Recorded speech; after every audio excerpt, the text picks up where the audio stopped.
Did you get a response from an agent in less than 12 hours and it totally and completely freaked you out? My name is Gina. I'm an author, editor, publishing professional. Normally, I help you make your writing better, but today I'm going to put your mind at ease. This has absolutely nothing to do with the quality of your work, the publishability and marketability of your work, and absolutely even less than nothing to do with your worth as a person.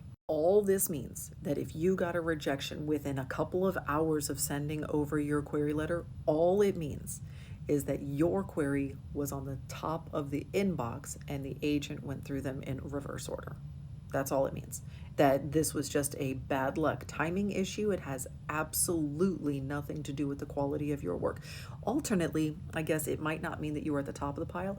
Alternately, it could mean that this agent is really hungry, and so they're totally caught up in their queries and they're like watching the inbox, and then they read this one and they were like, oh no, this one's not going to work for me.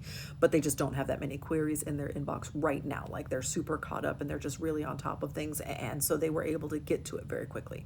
Now, the other thing that it could be is that you submitted something that they represent generally, but they are, for the most part, pretty full on it. And so they are basically not taking on any new clients in that space. Now, they leave it on there because, like, yeah, they do represent young adult fantasy, but they are just really, really full on that. And so they don't need any more of it right now, but they leave it open in case you happen to be the next, like, revolutionize the genre, change everything about the publishing industry type of writer, right? Like, just in case you're that one in a billion person, they leave the box open with that tag on there. But otherwise, they're just going to say no to basically every young adult fantasy that comes in, or romance, or horror, or whatever it is that you queried that they are just totally full up on right now. There is also a teeny tiny chance, and I don't think this is what you have done, but I'm just going to put this out there so that the internet can hear it out loud.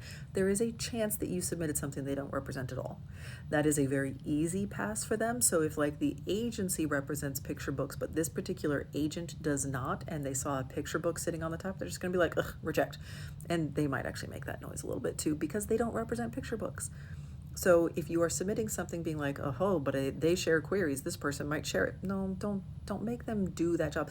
The person representing picture books isn't open right now. They're not looking for new clients. This person's not sharing with them. Like, the person you queried does not represent the thing that you sent them, and that might have been a faster reject. Like I said, I don't think that that's what you did here. I'm not making that assumption. I am putting this information out there because it happens sometimes.